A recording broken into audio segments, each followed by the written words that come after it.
détresse, ils invoquaient l'Éternel. Tu envoyas ta parole et ta parole les guérit. Ce matin, nous prions que tu envoies la parole qui guérit, la parole qui restaure, la parole qui transforme, la parole qui relève, car tu es fidèle à ta parole. Nous t'avons élevé en ces lieux, Seigneur, là où ton nom est élevé, nous voyons la manifestation de ta main. Touche et affecte nos vies par ta présence en ces lieux. Que ton Esprit Saint prenne le contrôle totalement de ces lieux, de nos esprits, afin de nous affecter profondément par cette parole. Arrose nos vies, nous te les permettons. Au nom de Jésus. Est-ce qu'on peut acclamer les seigneurs? Gloire à Dieu, on acclame le Seigneur. Que le nom de l'Éternel soit béni. Alléluia. Est-ce que tu peux encore bien l'acclamer? Il est digne de nos acclamations. Dieu fidèle, Dieu puissant, Dieu fort. Amen. Amen, amen. Que le nom de Dieu soit béni. Nous pouvons prendre nos Bibles et nous allons lire la parole de Dieu.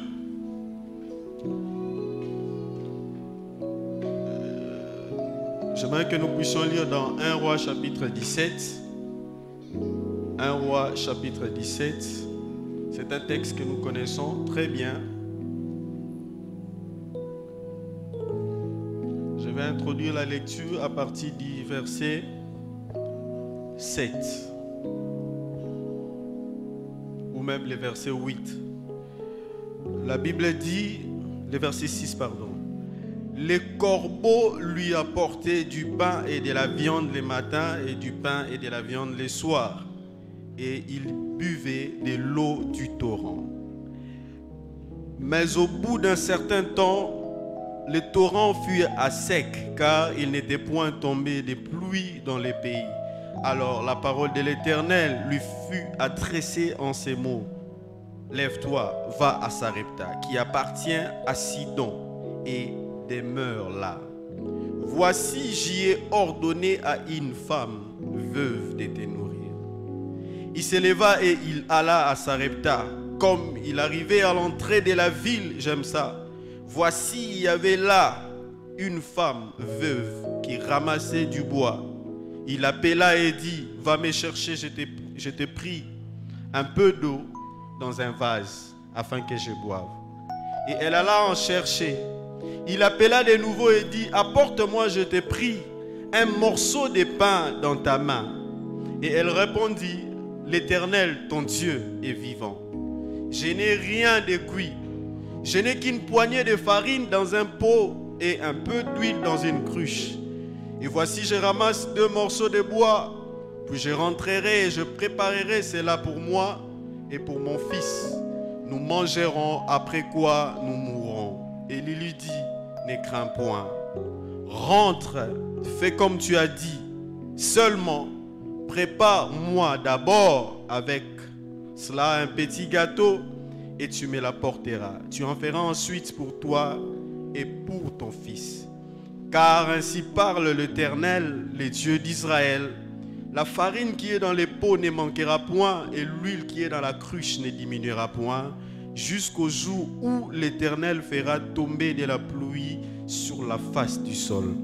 Elle alla et elle fit selon la parole d'Élie. Et pendant longtemps, elle eut de quoi manger, elle et sa famille aussi bien qu'Élie. La farine qui était dans les pots ne manqua point, et l'huile qui était dans la cruche ne diminua point, selon la parole de l'Éternel, que l'Éternel avait prononcée par Élie. Le verset 17, la Bible dit, après ces choses, le fils de la femme, maîtresse de la maison, devint malade. Et sa maladie fut si violente qu'il ne resta plus en lui de la respiration. Cette femme dit alors à Élie, qu'y a-t-il entre moi et toi, homme de Dieu? Es-tu venu chez moi pour rappeler les souvenirs de mon iniquité et pour faire mourir mon fils? Il lui répondit, donne-moi ton fils. Et il est pris du sein de la femme, les monta dans la chambre haute et il demeurait où il demeurait et les coucha sur son lit. Puis il invoqua l'Éternel et dit, Éternel mon Dieu, est-ce que tu affligerais au point de faire mourir son fils, même cette veuve chez qui j'ai été reçu comme un hôte? Et il s'étendit 3 fois sur l'enfant, invoqua l'Éternel et dit, Éternel mon Dieu, je t'en prie, que l'âme de cet enfant revienne au-dedans de lui. L'Éternel écouta la voix d'Élie et l'âme de l'enfant revint au-dedans de lui et il fut rendu à la vie. Élie prit l'enfant, le descendit de la chambre haute dans la maison et le donna à sa mère. Et Élie dit, vois ton fils est vivant. Et la femme dit à Élie, je reconnais maintenant que tu es un homme de Dieu et que la parole de Dieu et que la parole de l'Éternel dans ta bouche est vérité. C'est la parole du Seigneur. Nous rendons grâce à Dieu. J'aimerais que nous puissions lire aussi Luc chapitre 4. Luc chapitre 4, le verset 24, à partir du verset 24.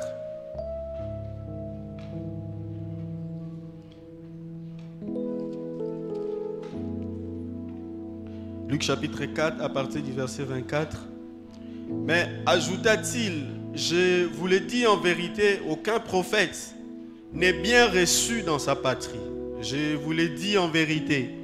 Il y avait plusieurs veuves en Israël du temps d'Élie, lorsque le ciel fut fermé 3 ans et 6 mois, et il eut une grande famine sur toute la terre. Et cependant, Élie ne fut envoyé vers aucune d'elles, si ce n'est vers une femme veuve à Sarepta dans le pays des Sidon. Alléluia. Gloire à Dieu. Je bénis le Seigneur. J'aimerais qu'avant que nous puissions commencer, que nous puissions chanter ces cantiques. Dieu Tout-Puissant, quand mon cœur considère tout l'univers créé par ton pouvoir, les ciels d'azur, les éclairs étonnèrent, le clair matin, tous les ombres qui soient,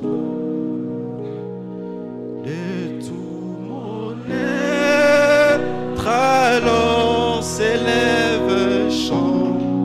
Alléluia. Dieu Tout-Puissant, et tu es de tout mon être, alors s'élève un chant. Dieu Tout-Puissant, est-ce qu'on peut acclamer le Seigneur? Que le nom de Dieu soit béni. Il s'appelait Karl Boberg. Il a écrit cette chanson en 1886. C'était un Suédois. Un homme que Dieu a utilisé, professeur, poète, écrivain, membre du Parlement suisse, pasteur. Et aujourd'hui, nous sommes bénis, nous comme Église, par ces chants qui est l'un des chants les plus chantés à travers le monde et dans différentes langues avec la même mélodie. Alléluia. Voyons là un homme que Dieu a pris, que Dieu a utilisé. Et c'était après un orage qui s'était abattu en été. Lorsque l'orage est passé, il observait à travers les rivages, à travers sa fenêtre, les beaux temps qui étaient venus et il a entonné un cantique à l'honneur de Dieu. Et c'est le même cantique que nous chantons aujourd'hui. Et nous sommes bénis parce qu'il n'est plus là. Ça fait des années. Ce qu'il a fait, ce que le Seigneur a fait par lui, continue à bénir l'Église. Alléluia. Frères et sœurs, nous sommes pendant le mois de service où nous sommes en train de parler du thème « Mon service ou mon naziréat sera différent des autres ». Alléluia. Je crois bien que c'est le thème que l'aumônier, le docteur Ntsenga, a introduit le dimanche passé. Et nous avons la responsabilité de poursuivre avec un enseignement ce matin. Je bénis le Seigneur pour la grâce qu'il nous accorde de nous tenir encore au devant de vous. Et nous prions qu'il nous donne la force pour communiquer sa parole. Nous bénissons le Seigneur pour la responsabilité. Que le Seigneur bénisse l'aumônier, notre Père. Que le Seigneur bénisse le comité local. Que le Seigneur vous bénisse aussi pour votre présence en ces lieux. Alléluia. Frères et sœurs, lorsqu'on parle du Naziréat dans la Bible, ou le vœu de Naziréat tel qu'on l'exprimait clairement, c'était un acte par lequel les Israélites ou un Israélite s'engageait à pouvoir servir Dieu, soit pendant un temps donné ou toute sa vie. Et pendant ce temps, il devait s'imposer un certain nombre de restrictions, notamment s'abstenir au vin, s'abstenir à la consommation des boissons fermentées. Il devait laisser les cheveux pousser de sa tête. Il ne devait pas être en contact avec des morts. Vous savez, il y a par exemple Samson qui était un Naziréen. Il y a Samuel dans le Nouveau Testament. L'exemple le plus frappant, c'est celui de Jean-Baptiste. La pensée qui traverse les mots, c'est le fait d'être consacré à Dieu. Le fait d'être séparé pour servir à un but tel que Dieu les destine, bien aimés dans le Seigneur. Et j'ai retenu les 3 idées que l'aumônier a exprimées le dimanche passé en disant que lorsque le Seigneur nous sauve, bien aimés dans le Seigneur, ce n'est pas simplement pour nous-mêmes. Dieu nous sauve pour que après nous puissions être au service des autres. Il a exploité les textes principaux qui est de Luc chapitre 10.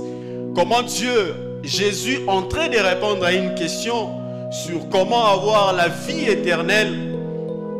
Il a donné l'exemple du bon samaritain, celui qui est venu au secours d'un homme abandonné par les Lévites, abandonné par les docteurs de la loi, mais le bon samaritain qui était venu est passé par là. Et donc, lorsque le Seigneur nous a sauvés, bien-aimés dans le Seigneur, lorsque le Seigneur a manifesté son amour dans nos vies, cela ne doit pas simplement s'arrêter pour nous, mais nous devons ensuite pérenniser cela, refléter cela dans la vie des autres. Et il a dit aussi que notre vie chrétienne ne dépend pas. Notre vie chrétienne, ce n'est pas ce que nous choisissons de faire pour Dieu, mais aussi ce que Dieu veut faire par nous, surtout pour les autres. Et dans la 3e idée, tous ceux qui sont abattus aujourd'hui ne doivent pas être vus forcément comme étant abattus pour le destin. En fait, le sens ici, c'est le sens du service rendu aux autres. Nous devons apprendre, bien-aimés dans le Seigneur, à pouvoir servir les autres. Bien-aimés dans le Seigneur, il est très significatif, lorsque vous lisez dans l'Ancien Testament, le service est compris comme étant le fait de s'acquitter à certaines fonctions ou à certaines tâches. Mais le service aux autres n'est pas exprimé clairement dans l'Ancien Testament. Lorsque vous lisez, et même le verbe qui est utilisé, diaconia, dans le Nouveau Testament, nous le retrouvons rarement dans l'Ancien Testament. Pour les Juifs, servir les autres, c'était en fait un abaissement.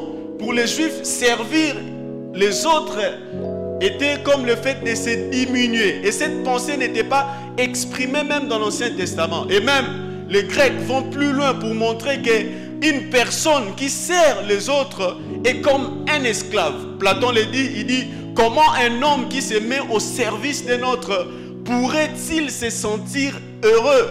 C'est-à-dire dans l'Ancien Testament, bien aimé dans le Seigneur, c'est tout à fait normal que nous puissions comprendre cela. Mais lorsque nous arrivons dans le Nouveau Testament, vous pouvez vous rendre compte qu'il y a l'œuvre de la croix, il y a le travail que Jésus-Christ a fait, lui qui s'est montré lui-même comme étant d'abord le serviteur parfait, celui qui a servi le Seigneur jusqu'au dernier jour de sa vie. La Bible dit qu'il s'est rendu obéissant jusqu'à la mort et même à la mort de la croix.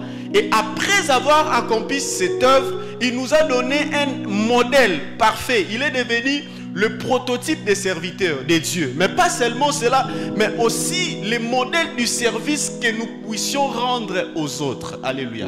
Quand vous lisez dans 2 Corinthiens, Éphésiens, chapitre 2, le verset 10, bien-aimés dans le Seigneur, la Bible dit que le Seigneur qui nous a créés en Jésus a préparé pour nous des œuvres. Nous sommes son ouvrage, ayant été créés en Jésus pour de bonnes œuvres que Dieu a préparées en avance pour nous, afin que nous puissions le pratiquer.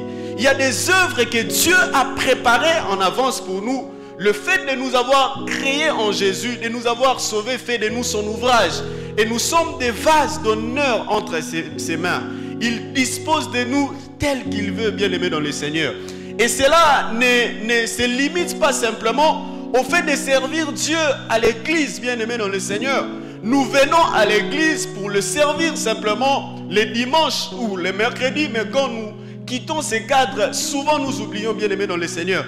Il est important que nous puissions comprendre qu'il y a des choses que Dieu a préparées pour la vie de chacun de nous. Il y a un programme que Dieu a prévu pour la vie de chacun de nous, un programme que Dieu doit exécuter afin que les autres puissent être bénis. Et je suis en train de prier pour qu'aucune personne d'entre nous ne passe à côté de sa destinée, pour qu'aucune personne d'entre nous ne passe à côté de l'essentiel. Que chacun de nous reçoive une instruction venant de Dieu. Plus que ça, que chacun de nous ait une direction de Dieu qui puisse l'indiquer là où il doit aller, bien-aimé dans le Seigneur. J'ai lu un prophète dans la Bible, le prophète Jonas, bien-aimé dans le Seigneur. Dieu l'a appelé et il l'a envoyé pour aller parler au peuple de Ninive.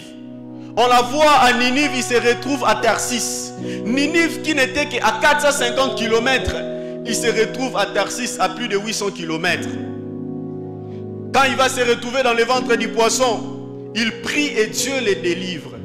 Jonas chapitre 1, le verset 2, quand vous lisez, quand il parle pour la première fois à Jonas, il dit: lève-toi, va à Ninive, la grande ville, et crie contre elle, car sa méchanceté est montée jusqu'à moi. Jonas chapitre 3, le verset 2, lève-toi, va à Ninive, la grande ville, proclame-y la publication que je te redonne.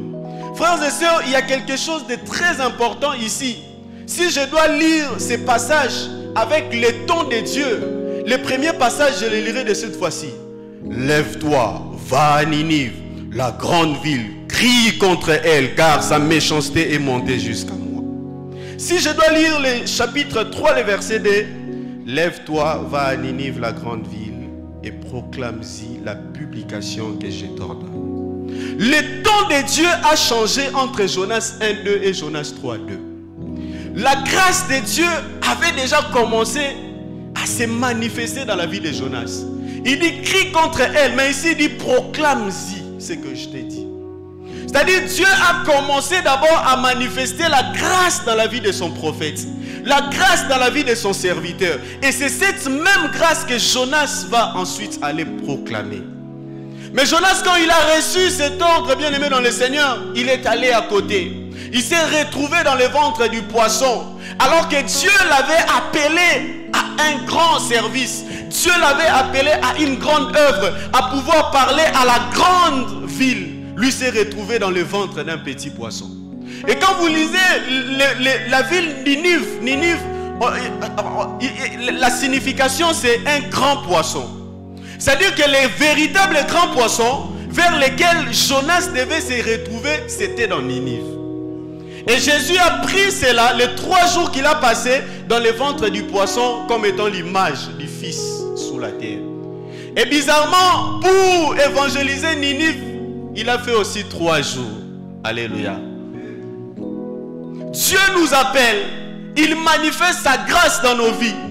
Nous sommes le résultat de sa grâce. Nous sommes sauvés pour pouvoir servir les autres. Et Dieu a mis à notre disposition des moyens. Et Dieu a donné la grâce, bien-aimé dans le Seigneur, à tout un chacun. J'aimerais bien aimer dans le Seigneur que nous puissions nous distinguer, que nous puissions nous différencier. par les services que nous allons rendre à Dieu. De sorte que si tu es absent, que l'on sente vraiment que tu n'es pas là. De sorte que si tu n'es pas là, que l'on sente vraiment qu'il y a un vide qui s'est créé, bien-aimé dans le Seigneur. Mais que ça ne soit pas le contraire. Quand tu n'es pas là, comme on crie, je le disais il y a quelques semaines ici, les chants comme Élisée, bien-aimé dans le Seigneur, en train de mourir, le roi est venu crier, char d'Israël, tout un homme qui représentait un char d'Israël et sa cavalerie. Un homme vient, un roi vient se prosterner devant un homme de Dieu, alléluia. Que Dieu donne à l'église du Congo des hommes et des femmes qui verront des grands et des rois venir se prosterner au devant d'eux, alléluia. Servir les autres, bien-aimés dans le Seigneur. Et Dieu a prévu des moyens. J'ai choisi le texte de 1 Roi chapitre 17 ce matin pour pouvoir délivrer la pensée de Dieu. C'est un passage que nous connaissons bien, bien-aimés dans le Seigneur. Il est question d'Élie, un prophète que Dieu a utilisé. Frères et sœurs, Élie, un homme extraordinaire. Un homme qui a manifesté la puissance et l'autorité de Dieu. Il est venu pour rétablir et restaurer l'adoration du vrai Dieu.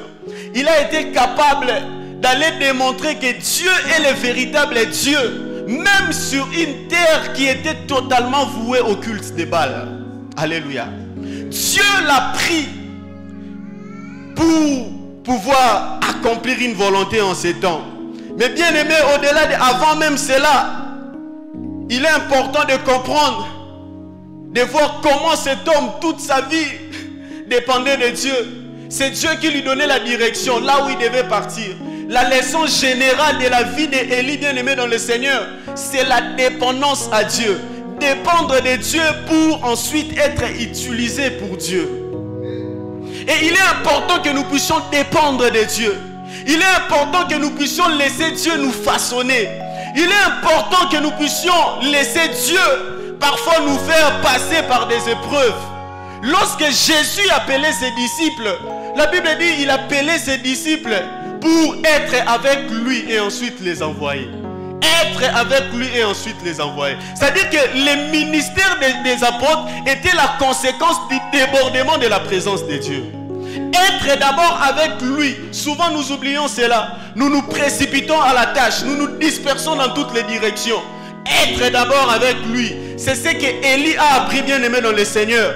Et les commentateurs, les narrateurs nous privent même parfois des émotions, des états d'âme d'Élie lorsqu'il faut réagir, lorsqu'il faut exécuter l'ordre de Dieu. Voyez par exemple quand il était au torrent de Kérit. Imaginez un peu, avant même d'arriver au torrent de Kérit, Élie vient de faire accomplir un miracle. Bien aimé, il déclare qu'il n'y aura ni rosée ni pluie. Et la pluie s'est arrêtée. Après seulement quelques temps, quelqu'un qui pouvait peut-être être célébré comme étant un héros. Mais Dieu l'envoie au torrent de Kérit. Il l'envoie à un endroit caché. Mais il obéit. Après le torrent de Kérit, c'est toujours Dieu. Le torrent a séché. Dieu ne l'a même pas prévenu, le prophète, que le torrent allait sécher. Il a attendu le tarissement progressif. Il y a des moments où Dieu ne donne pas la direction, mais il est toujours là avec nous. Et il arrive à Sarepta, là où Dieu lui dit qu'il devait être nourri par une veuve. Bien-aimé dans le Seigneur, j'aimerais nous donner comme à l'accoutumée 3 vérités lorsqu'il s'agit de comprendre comment notre service devait être différent, bien-aimé dans le Seigneur. Je l'ai dit tantôt que la différence de notre service ici doit se manifester par le fait que le service doit être rendu aux autres.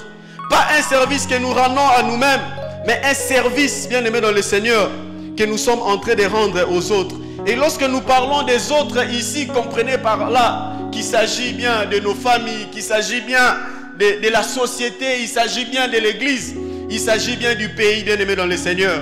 Lorsque Élie arrive, bien-aimé, la Bible nous montre comment même Dieu a facilité la rencontre entre Élie et la veuve de Sarepta. Lisez attentivement, lorsqu'il arrive, la Bible dit à l'entrée même de la ville. Oh, impressionnant. Il arrive seulement à l'entrée. Il voit une veuve, une femme. Certainement, elle était en habit de deuil. en train de ramasser les bois. Et il s'est dit directement, non, c'est elle. Et quand il arrive, il lui dit, donne-moi de l'eau. Quel empressement! C'est en ce moment-là qu'il a eu la confirmation. Il a facilité la rencontre entre les deux. Et c'est auprès de cette femme démunie. Quand on parle de la veuve dans la Bible, il est question d'une personne qui est très démunie. Quel moyen elle allait trouver, bien aimé dans le Seigneur? Comment elle pouvait arriver à nourrir Élie pendant tout le temps de la sécheresse. Cependant, quand Élie arrive et lui demande d'abord de l'eau, il donne de l'eau, elle donne de l'eau. Et lui dit ensuite, va préparer pour moi un gâteau, un petit gâteau, selon le chemin qu'elle-même avait tracé, tout en la rassurant que Dieu va la visiter, tout en la rassurant que la farine qui était dans le pot n'allait pas diminuer, n'allait pas se terminer, n'allait pas manquer. Et l'huile qui était dans la cruche n'allait pas diminuer. Cette femme a accepté, elle a cru en cette parole. Bien aimé dans le Seigneur, elle qui était démunie, elle qui n'avait presque rien, tout ce qui lui restait c'était la dernière réserve, après allait venir la mort, mais elle a cru. Dieu a mis en chacun de nous des moyens. La Bible dit, il accorde la grâce à chacun de nous. Il a donné les moyens ou la grâce à chacun de nous selon les dons de Christ. Et donc chacun de nous a quelque chose qu'il peut faire pour Dieu. Bien souvent, nous sommes déconcertés, nous nous posons des questions. Est-ce que j'ai des moyens pour faire telle ou telle chose, bien aimé dans le Seigneur? Lorsque nous obéissons, Dieu nous donne la capacité, Dieu nous donne le nécessaire de pouvoir accomplir ce que lui a dit. D'autant plus que ce que nous faisons, c'est lui-même qui a dit cela. C'est Dieu qui a dit à Élie que c'est une veuve qui va te nourrir. Eh bien, c'est la parole de Dieu. Bien aimé, les services différents que nous devons rendre à Dieu, ça doit être un service qui reproduit la parole de Dieu. Un service qui applique la volonté de Dieu. Un service qui s'aligne sur la volonté de Dieu. Elle n'avait pas de moyens, bien aimés dans le Seigneur. Il est important de savoir que chacun de nous dans ses conditions, chacun de nous dans sa situation est appelé à rendre un service à Dieu. Et même quand tu peux te dire que tu n'as pas quelque chose à donner, tu n'as rien à donner, bien aimé dans le Seigneur, sache qu'il y a quelque chose que tu peux donner. J'étais en train de suivre un prédicateur. C'est un homme, je ne sais pas si vous le connaissez. Il s'appelle encore comment Nick Vujicic, quelque chose comme ça. C'est un prédicateur, il n'a pas de membres, hein, il n'a pas de bras, il n'a pas de membres supérieurs et il n'a pas de membres inférieurs. Et quand il prêche, il est sur une table. Il marche comme ça. Quand il prêche, il arrive à atteindre plus de 500 000 personnes. Seulement par ses prédications. Et depuis qu'il a commencé, je me pose la question. Si on était médecin et qu'on découvrait pareille malformation dans la vie d'une telle personne, qui lui aurait donné la chance de sortir? Je vous dis simplement, quand un enfant a des malformations, chez nous, ça fait sujet de discussion. Les gynécologues, les chirurgiens, on en discute. Et je vous dis, généralement, on conclut à ce qu'on puisse arrêter la grossesse. Parce que souvent, la femme même prend beaucoup de risques, court beaucoup de risques de pouvoir perdre sa vie. Mais cet homme est sorti aujourd'hui. Bien aimé dans le Seigneur, nous avons aujourd'hui dans la ville de Kinshasa, et j'ai constaté que le taux de mendicité ne fait qu'augmenter. Il y a certains qui s'appuient sur leur handicap pour pouvoir quémander, bien aimé dans le Seigneur. Il y a parfois des gens qui utilisent les mensonges, la Bible. Bien aimé dans le Seigneur, chacun de nous a quelque chose à donner. La grâce de Dieu ne nous enverra que là où le terrain est déjà préparé pour être exécuté. Il dit, prépare-moi d'abord, moi d'abord. Il est question que nous puissions d'abord mettre Dieu devant. Que nous puissions d'abord appliquer sa parole. Et cette parole donne aussi les caractères urgents. Les caractères urgents. Quand vous lisez dans Genèse, bien aimé dans le Seigneur, lorsque les serviteurs d'Abraham, Genèse chapitre 24, est arrivé lorsqu'elle a rencontré Rebecca. Rebecca l'a pris, elle l'a amené à la maison. Il dit une parole très importante dans Genèse chapitre 24, le verset 33. Il dit, je ne me reposerai pas, je ne mangerai pas avant de donner ce que j'ai à dire. On l'a amené à la maison. Il était venu pour chercher une femme pour Isaac. Mais on l'amène pour manger. Il dit non, non, non, non. L'empressement de la mission. La parole qui était dans son cœur. La mission était tellement de les chauffer les cœurs que la priorité était d'accomplir d'abord cette mission. C'est-à-dire qu'aujourd'hui, on ne doit pas avoir des excuses. On ne doit pas avoir une raison selon laquelle je n'ai pas de temps pour servir Dieu. Frères et sœurs, en se réunissant les dimanches, nous venons pour que Dieu nous remplisse. Nous venons pour que Dieu affecte nos esprits, nos âmes. Pour que là où nous allons, dans nos milieux de vie respectifs au courant de la semaine, à l'hôpital, à la banque, dans les procès, à la maison, dans les quartiers, dans les bus, partout où nous allons, pour que nous puissions aussi affecter des vies. Nous n'attendons pas des moments où c'est spécialement réservé pour servir Dieu. Saisissons toutes les opportunités pour servir Dieu. Et les opportunités sont toujours là. C'est ce que Dieu attend de nous. D'abord lui. Il est possible de le servir. Il est possible de tenir la loi pénale, le code pénal d'un côté et d'avoir la Bible de l'autre côté. Il est possible, bien aimé dans le Seigneur. C'est cela les serviteurs que Dieu attend. C'est cela les serviteurs que Dieu veut. Lorsqu'il était question de sélectionner l'armée que Gédéon conduisait, bien aimé dans le Seigneur, pour battre Madian, pour les derniers tests ou les deuxièmes, Gédéon devait observer de quelle manière les gens allaient boire de l'eau. Il y en a qui sont venus boire de l'eau. Il avait l'arme à la main. Il a d'abord déposé l'arme, il s'est agenouillé, il a commencé à boire de l'eau, à boire. C'était les gens qui étaient éliminés. Mais le deuxième groupe de gens, c'était les gens qui avaient l'arme toujours en main et qui lapaient de l'eau. C'est-à-dire l'arme était toujours là. Malgré qu'il veut boire de l'eau, il veut satisfaire à la soif. Mais il n'oublie pas que l'arme doit toujours être en main. De sorte que si l'ennemi se présente, il peut directement combattre. Et c'est cela les types de serviteurs bien-aimés dans le Seigneur que Dieu attend que nous puissions être. Cette femme a servi le Seigneur en pourvoyant de la nourriture à Élie. Cette femme a servi le Seigneur bien-aimé dans le Seigneur en hébergeant Élie. Et elle était préparée à pouvoir rendre ses services. Et donc la première des choses bien-aimées dans le Seigneur, si nous voulons être différents dans notre service, c'est de considérer d'abord ce que Dieu dit. Considérer d'abord la parole. Et après cela, la Bible montre comment elle a été bénie, visitée par Dieu. L'obéissance à Dieu amène toujours la bénédiction. L'obéissance à Dieu amène toujours la bénédiction. Et Dieu reste fidèle à sa parole. Si quelqu'un en ces lieux obéissait à la parole de Dieu, s'appliquait à obéir à la parole de Dieu dans sa situation, la bénédiction sera son partage. Bien-aimés dans le Seigneur, après avoir visité en multipliant les pains, en multipliant de l'huile, il y avait toujours l'huile dans la cruche, il y avait toujours la farine dans le pot. Qu'est-ce qui est arrivé, bien-aimés dans le Seigneur? La Bible dit, cet enfant est tombé malade. Et après, la maladie était si violente qu'il était mort.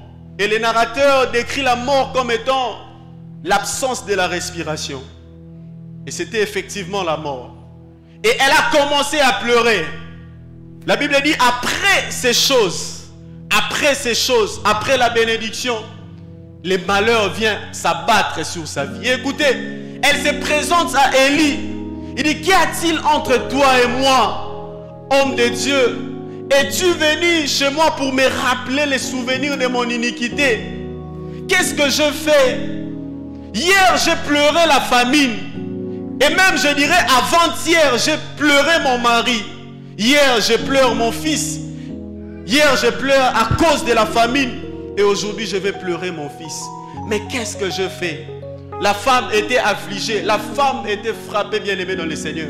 La Bible dit, après ces choses. Bien-aimés dans le Seigneur, le caractère de force sera produit en nous ou ne peut être produit en nous qu'après des épreuves. C'est la série des épreuves dans nos vies la série des épreuves dans nos vies bien-aimées dans le Seigneur, qui vient transformer notre caractère, qui vient établir les caractères de Christ en nous. Ici, nous parlons, nous sommes simplement en train de parler. Vous allez acquérir la connaissance intellectuelle. Cela va fortifier la foi. Mais il faut qu'il y ait des épreuves. Alléluia.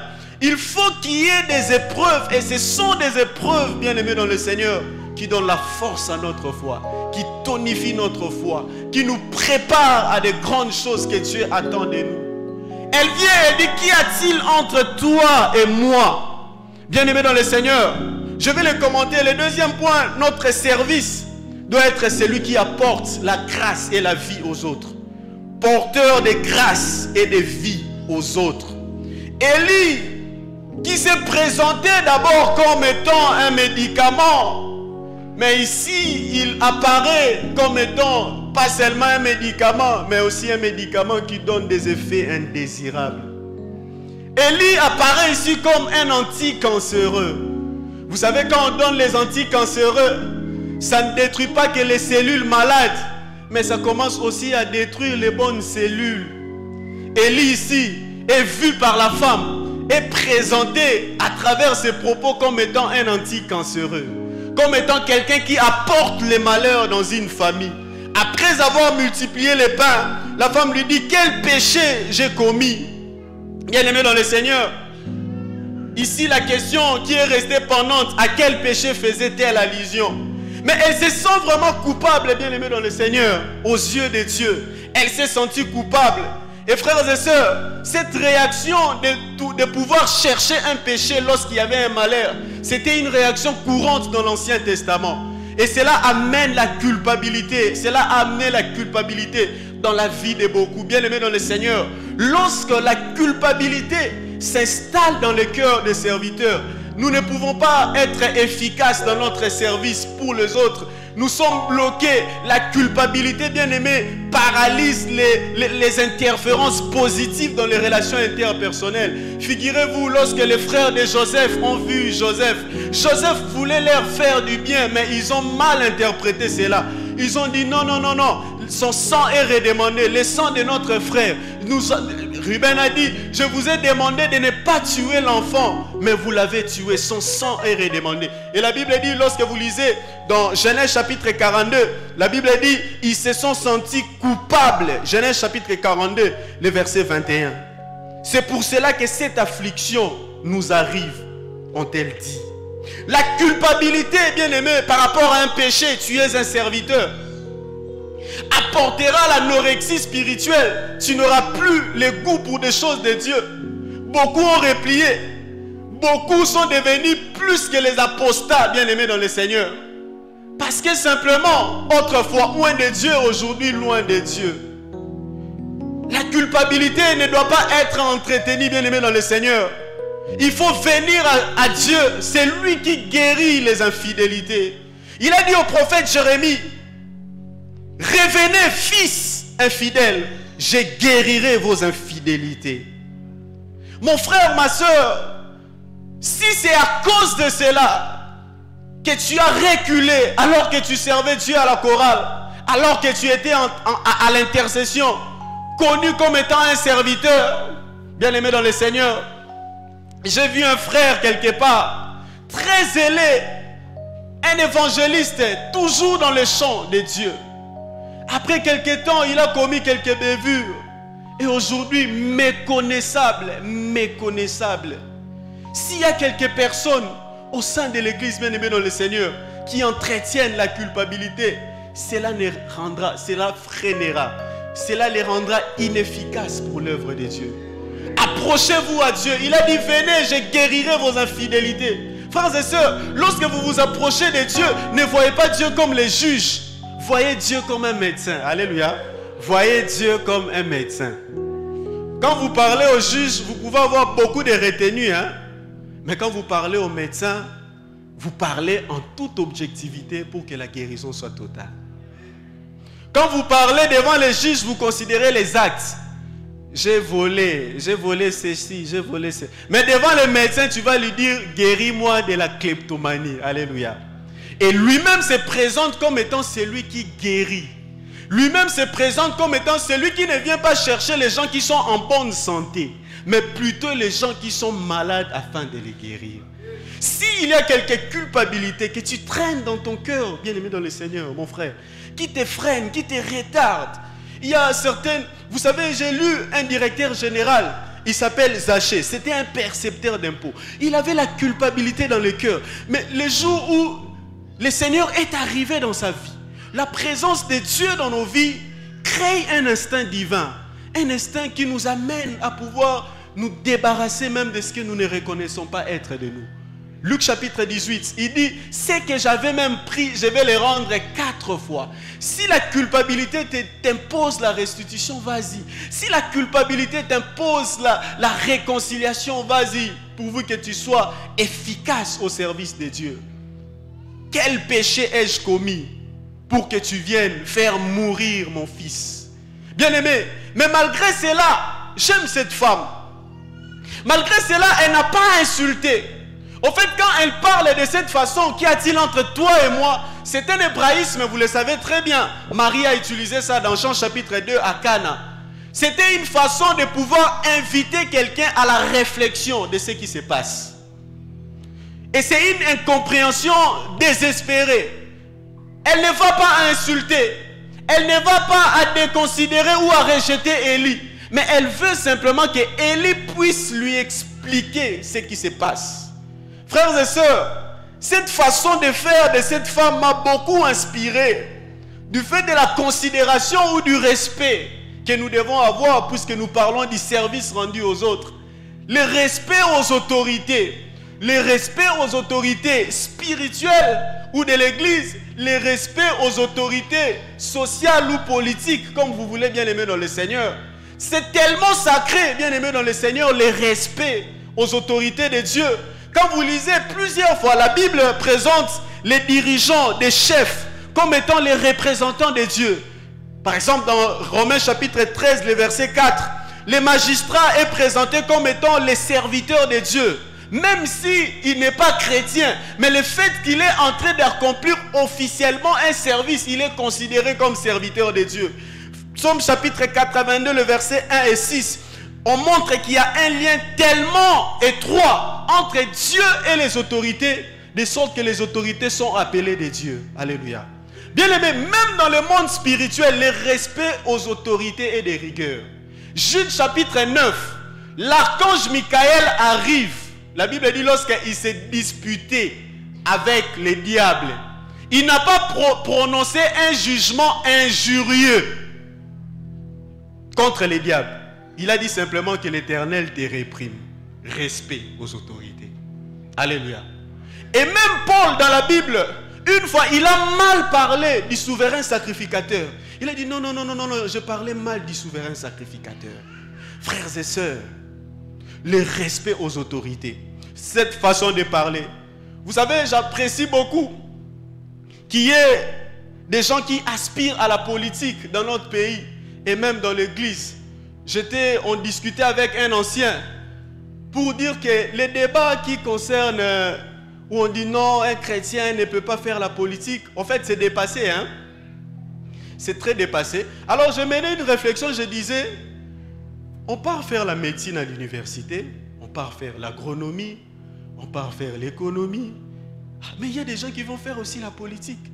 Mais cependant, la politique qui est faite par un enfant de Dieu bien-aimé dans le Seigneur devait être différente. Aujourd'hui, il n'y a presque pas de modèle dans la façon de faire. Mais c'est plutôt les enfants de Dieu qui devaient inspirer les modèles.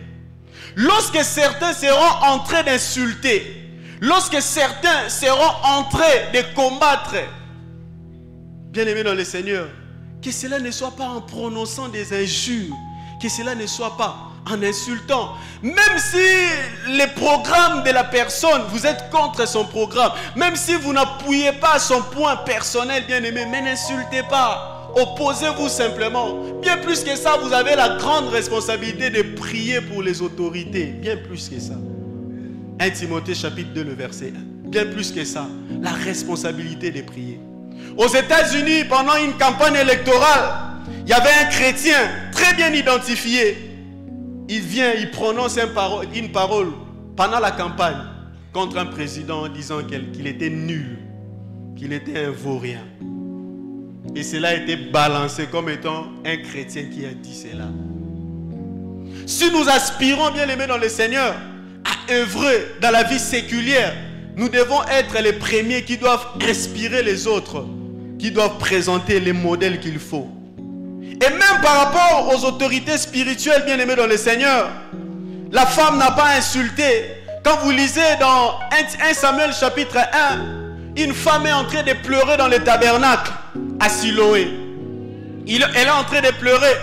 Et les sacrificateurs, les souverains sacrificateurs, arrivent.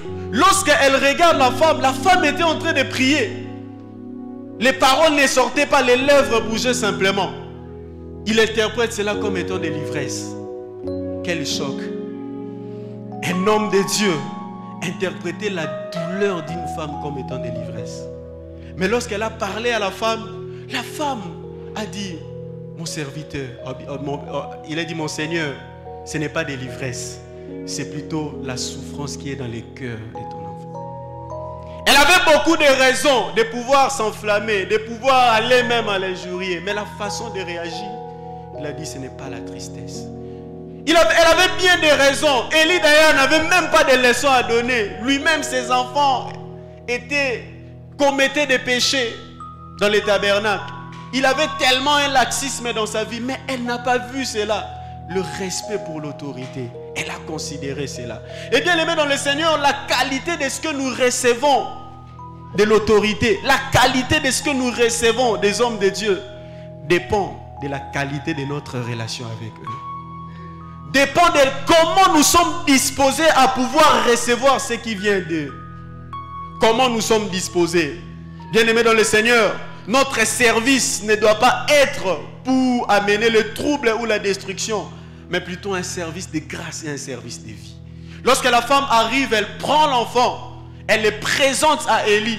La Bible dit, Élie le prit, il monta avec lui, il invoqua l'Éternel. Il s'étendit 3 fois sur son corps et l'Éternel écouta sa voix. Les gens utilisent ce passage, s'étendit, les services, les gens font des prières, le pasteur dit s'étendre sur la personne malade. Alors qu'ici c'était un garçon. Alléluia. Alors qu'ici c'était un garçon. J'ai vu ces genres de prières être répandues surtout au Nigeria, où celui qui prie pour la personne concernée se couche, s'étend sur la personne. Alors qu'ici c'était un garçon. La Bible dit Élie s'étendit sur cet enfant. Et l'Éternel a répondu à sa voix. Et même par rapport à sa façon de prier, Élie a porté les fardeaux dans le cœur. Il a présenté cet enfant qui était entré mort et il descendit les présentant vivants. Bien-aimés dans le Seigneur, je vais finir par la 3e vérité. C'est que dans les services que nous rendons à Dieu, nous devons nous laisser conduire par Dieu. Il n'est pas simplement question que nous considérons les services aux autres comme étant une priorité ou de nous présenter comme étant des porteurs de grâce et de vie, mais aussi nous devons nous laisser conduire par le Seigneur. Nous laisser conduire par le Seigneur, bien-aimés dans le Seigneur.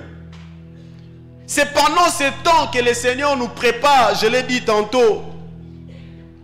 Dieu a pris Élie après avoir accompli les grands exploits en arrêtant la pluie.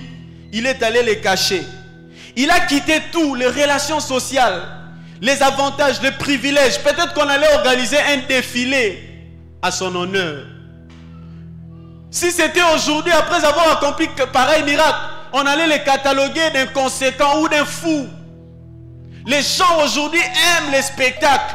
Non, je vais guérir telle personne, amenez-le au stade des martyrs. Les gens aiment les spectacles, bien-aimés dans le Seigneur. Nous ne cherchons pas à être conduits par Dieu. Nous ne cherchons pas la direction de Dieu, bien-aimés dans le Seigneur. Les gens ont plus l'amour pour la chair. Les gens ont plus l'amour pour les lives. Les gens ont plus l'amour pour des vues. Dieu prend Élie, il va les cacher. Je pense à Jean-Baptiste, bien-aimé dans le Seigneur, prêchant l'évangile de la repentance dans les déserts. La Bible dit les gens quittaient les beaux temples pour venir écouter, non pas les messages de la prospérité, mais les messages de la repentance. Ils quittent les beaux temples. Les gens ne viendront pas parce qu'il y a un beau temple. Les gens ne viendront pas parce qu'il y a un prédicateur puissant. Les gens viendront parce qu'il y a Dieu. Là où il y a Dieu, c'est là où les gens viendront. C'est pendant ces temps que Dieu a commencé à préparer Élie. Bien-aimé dans le Seigneur, l'objectif d'être caché, ce n'est pas simplement pour la préparation, mais c'est aussi pour nous protéger. Quand vous lisez dans 1 Roi chapitre 18, le verset 10, comment il s'appelle encore? J'ai oublié son nom, les prophètes. Il dit à Élie, il n'y a pas une nation, un royaume, où mon maître n'a pas envoyé quelqu'un te chercher. C'est-à-dire pendant ce temps, il y avait même des enquêtes internationales pour pouvoir chercher Élie, pour les retrouver. Mais Dieu l'a pris, il est allé les cacher. Souvent, nous sommes très pressés. C'est pourquoi nous avons des ministères qui n'impactent pas, des ministères à court terme, parce que nous sommes très pressés à sortir, parce que nous sommes très pressés à être visibles aux yeux des hommes. On n'a que l'énergie de 2 jours, directement on apparaît subitement aux yeux des hommes. C'est un conseil que j'aime souvent donner à mes jeunes frères à Kingabwa. Je les vois souvent zélés pour les choses de Dieu. Mais se précipitent pour porter des grands titres, pour porter des titres pompeux. Souvenez-vous toujours que les grands titres ou des titres pompeux n'influencent que les ignorants.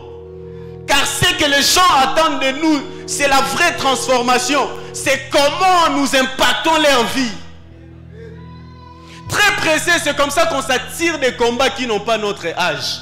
C'est comme ça qu'on s'expose. Dieu a pris Élie, après avoir accompli un tel miracle, il l'amène dans les déserts, et au torrent des Kérites. Et après les torrents des Kérites, il l'amène même plus loin, à Sarepta, en dehors d'Israël, bien-aimé dans le Seigneur.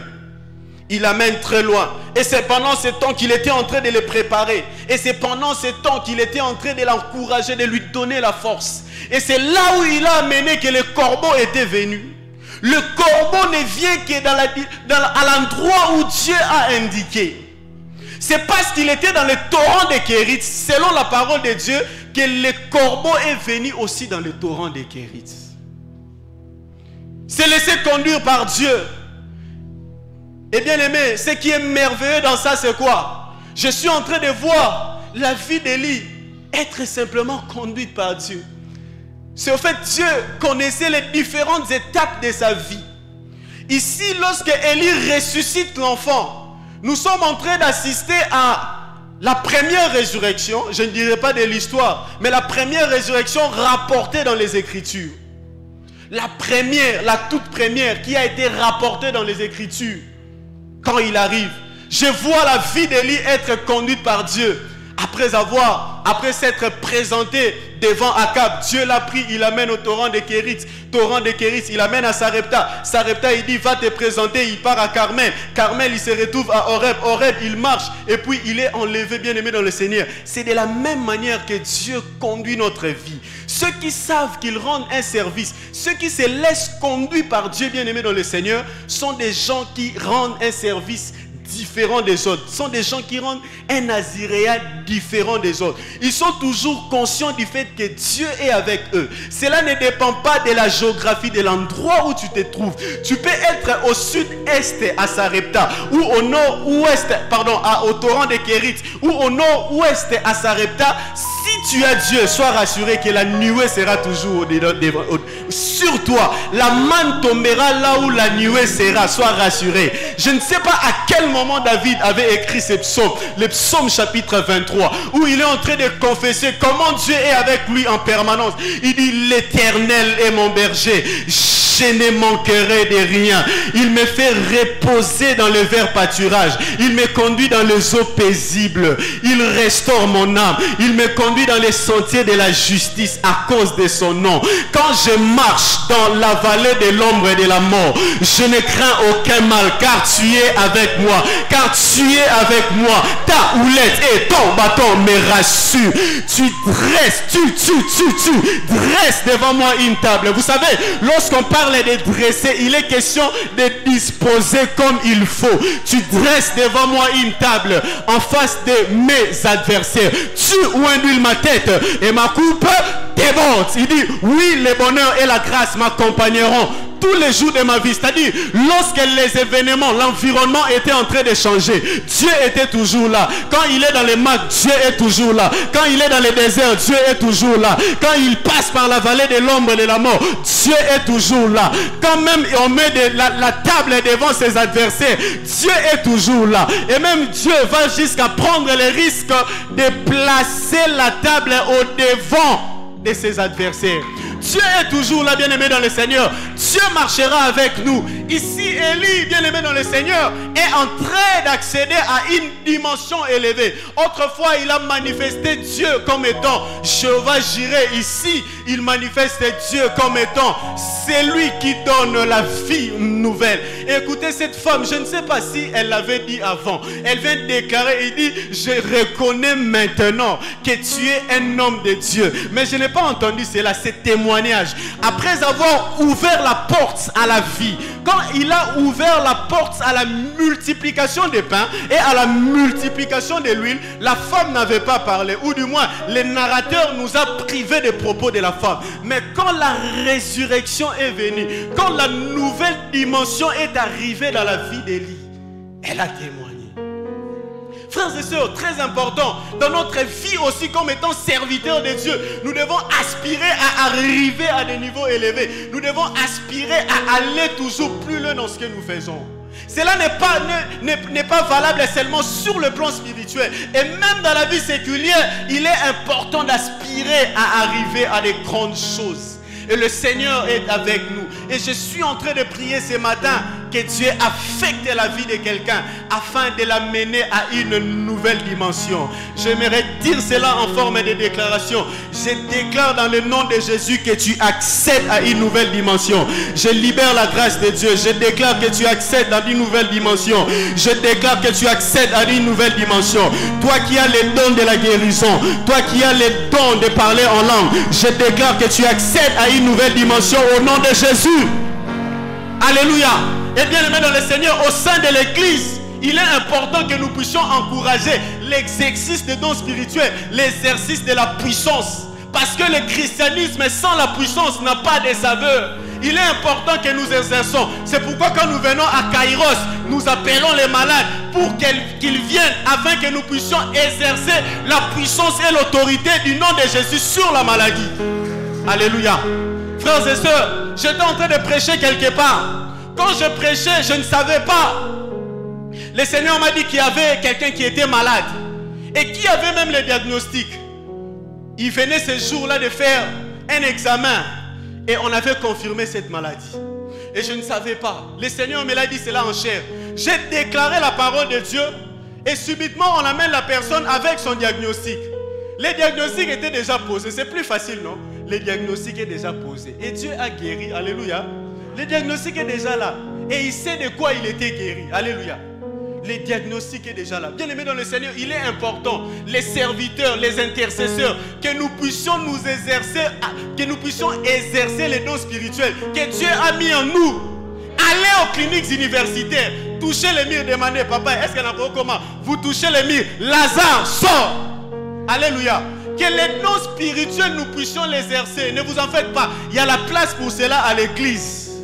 Il y a des gens qui sont malades. Allez prier pour eux. Pourquoi nous voulons simplement aller chercher Dieu à la montagne? Nous prions pendant des jours et des jours. Venez prier pour les malades. Alléluia. Vous avez la place. Venez prier pour les malades.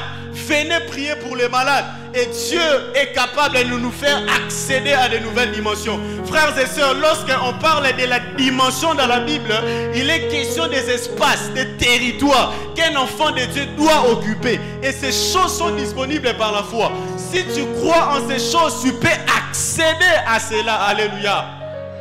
Gloire à Dieu. Bien-aimés dans le Seigneur, la priorité, c'est d'abord ce que Dieu a dit. Nous sommes des porteurs de grâce.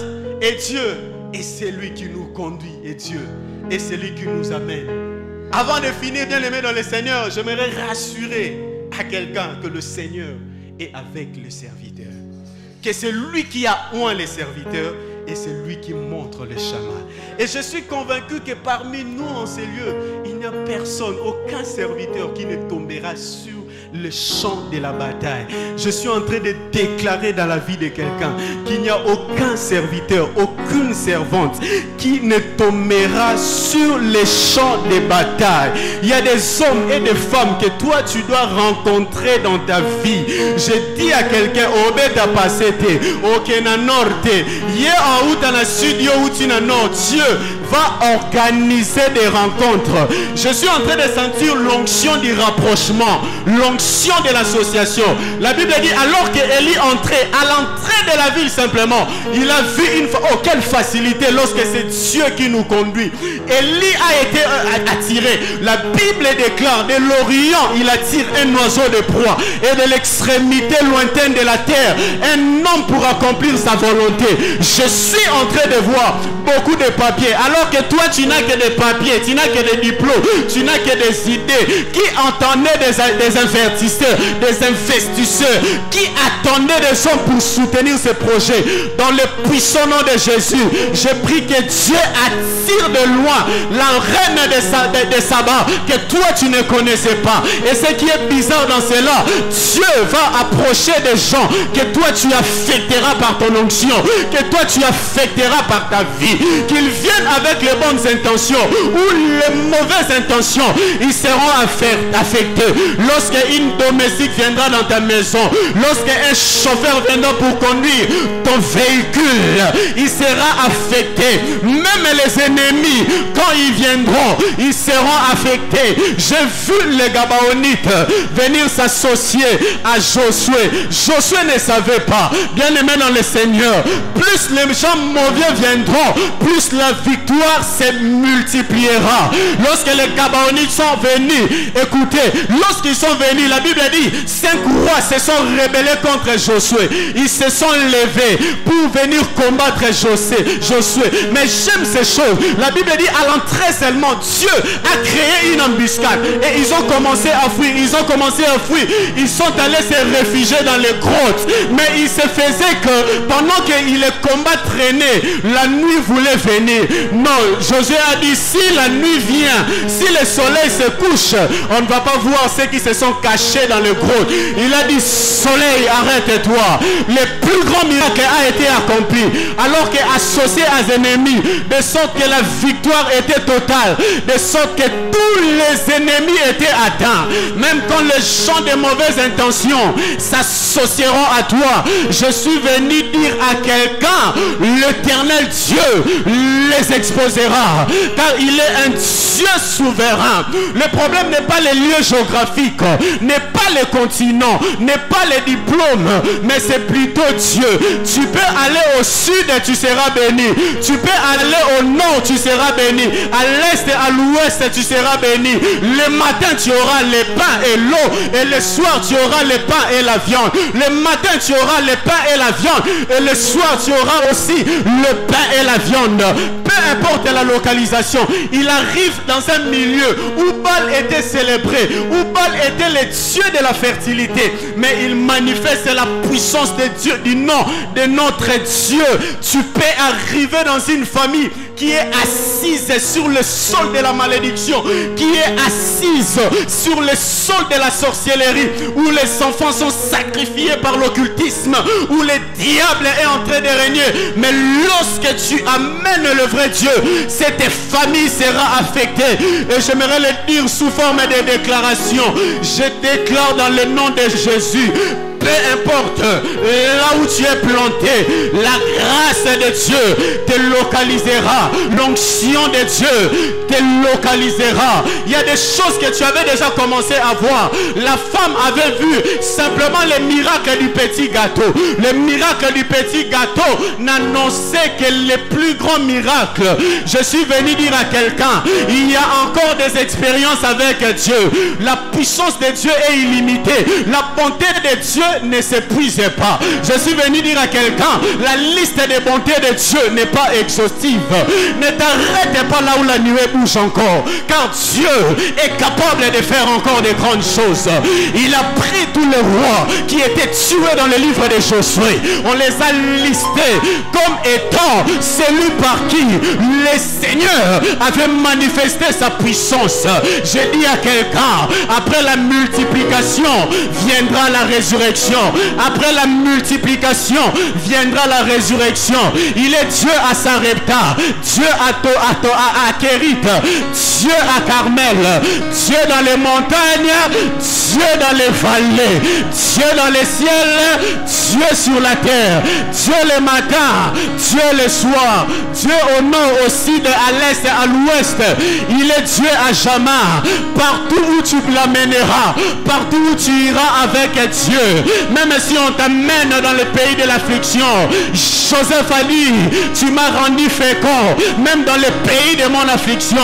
Je déclare dans le nom de Jésus, dans l'affliction dans laquelle tu es, une femme est en train de pleurer. Laisse-moi te dire, Dieu n'a pas encore commis sa première erreur et il ne la commettra jamais.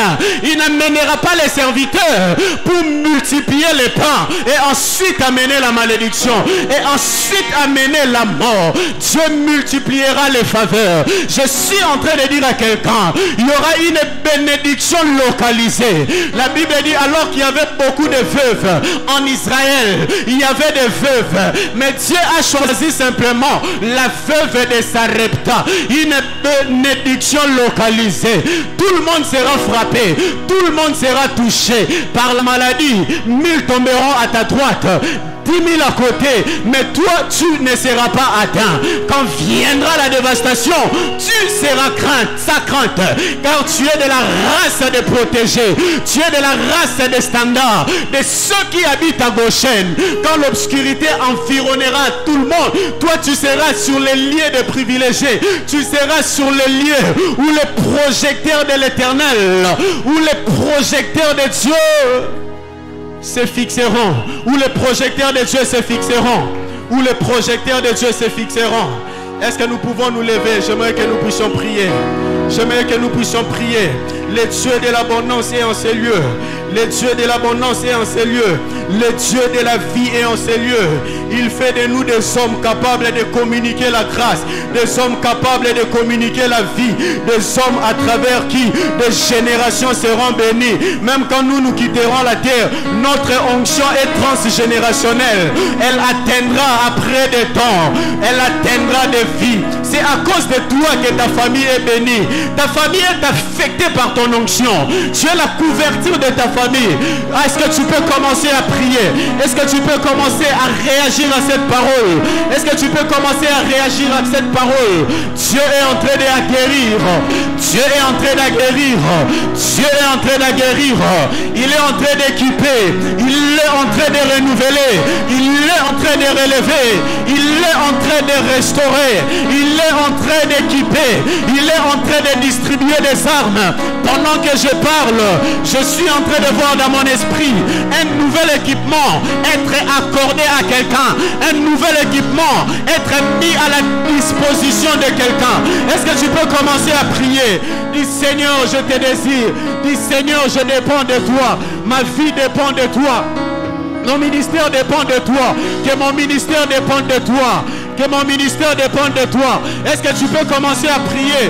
Seulement par cette prière, après ces choses, après ces temps, il y a un feu qui va s'allumer dans la famille.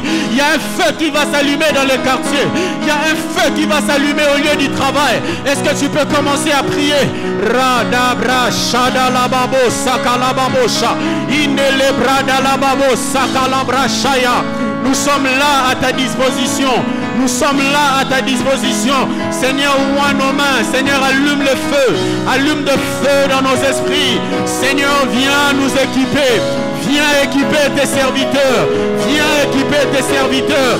Viens équiper tes serviteurs. Viens équiper tes serviteurs. Viens équiper tes serviteurs. Je déclare que tu es puissant dans le nom de Jésus. La Bible dit, ton Dieu ordonne que tu sois puissant. Ton Dieu ordonne que tu sois puissant. Radadabo shata la cabrada la bosea. Rebrede le bakaya ramabo shata ramabosa. Rebreda yada ikalabosa kalabosha. Ana rega brada raboshata. Glory to you, Lord. Glory to you, Lord. Glory to you, Lord. Glory to you, Lord. Glory to you, Lord. La guérison de Dieu est ton partage. La guérison de Dieu est ton partage. La guérison de Dieu est ton partage. La guérison de Dieu. Gloire à Dieu. Gloire à Dieu. J'aimerais prier pour quelqu'un qui est malade dans ces lieux. Là où tu es, tu vas simplement élever ta main. C'est par là que je vais finir. J'aimerais prier pour quelqu'un qui est malade dans ces lieux. Pendant qu'on était en train de prier, le Seigneur m'a montré deux personnes. J'ai vu une personne qui était en train de saigner du nez. Une maladie qui a commencé il y a longtemps. Et j'ai vu une deuxième personne, c'était une femme. La première personne, c'est une femme qui est âgée, très âgée, de plus de 55 ans. Et la deuxième personne, c'est une femme aussi, qui est en train de saigner de façon anormale par son organe génital, qui a accouché depuis très longtemps, mais il y a une hémorragie qui dérange sa vie. Là où tu es, j'aimerais prier pour ces deux personnes, et j'aimerais prier pour tout le monde qui est malade. Là où tu es, tu vas simplement mettre ta main sur la poitrine. Nous allons finir par là. Nous allons finir par là. Et même s'il y a une maladie psychologique, et même s'il y a une blessure intérieure dans ton cœur, l'Éternel dit, la Bible dit, l'Éternel me guérit de toutes mes maladies. Il envoya sa parole et sa parole les guérit. Je déclare que la guérison de Dieu est ton partage au nom de Jésus. Je déclare que la guérison de Dieu est ton partage au nom de Jésus. Je prie pour ta guérison au nom de Jésus. Je prie pour ta guérison au nom de Jésus. Tu peux même voir quelqu'un que tu as laissé à la maison. Je prie pour ta guérison au nom de Jésus. Que la puissance de Dieu commence à te traverser depuis les orteils. Que la puissance de Dieu te traverse tout le corps. Reçois ta guérison au nom de Jésus. Reçois ta guérison au nom de Jésus. Je déclare que tu es saint au nom de Jésus. Je déclare que tu es saint au nom de Jésus. Je déclare que la fièvre te quitte maintenant. Je déclare que l'hémorragie te quitte maintenant. Je déclare que l'hémorragie te quitte maintenant. Je déclare que les douleurs qu'il y avait sur ton dos te quittent maintenant au nom de Jésus. Tu as un papier sur lequel est écrit le diagnostic. Si je suis un homme de Dieu, je déclare dans le nom de Jésus, l'Éternel te guérit de la maladie qui est écrite sur le papier que tu as, sur l'échographie que tu as, sur l'examen de fonction rénale que tu as. L'Éternel te guérit au nom puissant de Jésus. L'Éternel te guérit au nom puissant de Jésus. L'Éternel te guérit au nom puissant de Jésus. L'Éternel te guérit au nom puissant de Jésus. L'Éternel te guérit au nom puissant de Jésus. L'Éternel te guérit au nom puissant de Jésus. L'Éternel te guérit au nom puissant de Jésus.